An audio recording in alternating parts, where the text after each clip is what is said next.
Welcome back to one of this year's most compelling new series, the saga that is the Bayswater Tennis Club's men's State League season.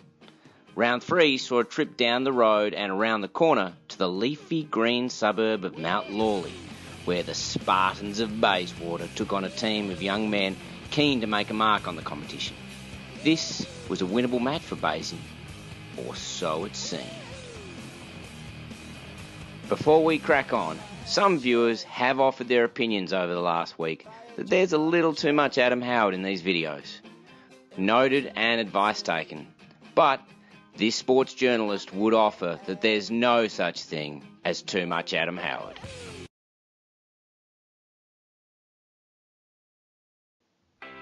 Firstly, a word from our sponsors. Agrifil, for a company that makes, mixes and ships different kinds of soil, fertiliser and manure, their warehouse is spotless. Kitted out with stormwater capture and solar arrays, Agrifil is leading the way in sustainability. Adam Howard, Finance and Strategy. Finance without strategy is like, well, I don't know, it makes it tough. So, if your finance needs some strategy, you know who to call. Head, rackets that crack the hell out of a ball and bounce nicely too, and clothes so slick that old boys like me don't get mistaken for homeless people.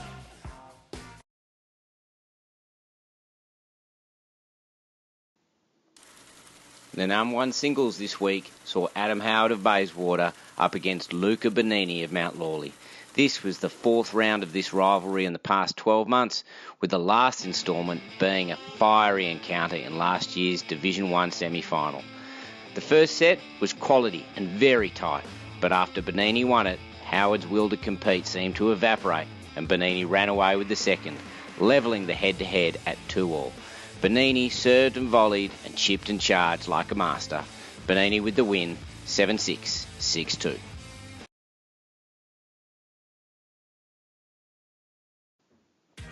The number 2 singles saw Georgie Perez of Bayswater play Sam Galati of Mount Lawley.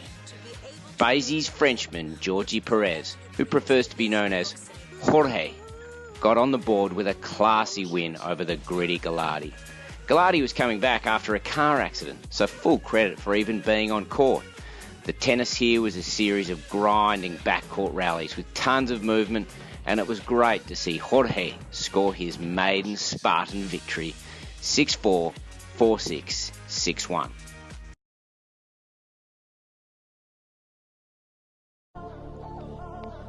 The number 3 singles saw Baysy's Mike Privet up against Mount Lawley's Evan Manso. Mike had started the season like a house on fire, but this week he came up against a storming Manso who played some brilliant grass court tennis here. Good first and second serves, deft touch at the net and lots of returns in play from Manso meant Priv had a lot of work to do, and sadly this week he didn't have the gas in the tank for it. Manso with a well-deserved victory, 6-3, 6-2. The number 4 singles this week saw Baysy's Jake Hawthorne, the Hawk, playing Matt de Groot. Matt is an impressive young man. He hits a heavy and consistent ball off both sides, and the Hawk was under pressure from the first point. There was a mid-match rally where Hawk sliced, rolled, chipped and bunted his way to a break of serve early in the second set, but de Groot quickly rediscovered his imposing best and ran away with it. De Groot with the victory, 6-1, 6-3.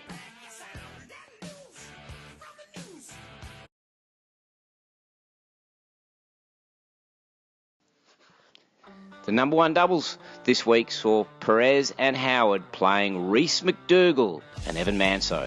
Mount Lawley brought out the big guns here with club coach and ex-Australian veterans team member Reece McDougall teaming up with one of his proteges in Manso. And they were good. But then, I have to say that because I was out there having my ass handed to me. They were sharp at the net and made too many returns, and the new combination of Perez and Howard playing together for the first time didn't have the answers. McDougall and Manso with the win, 6-3, 6-2.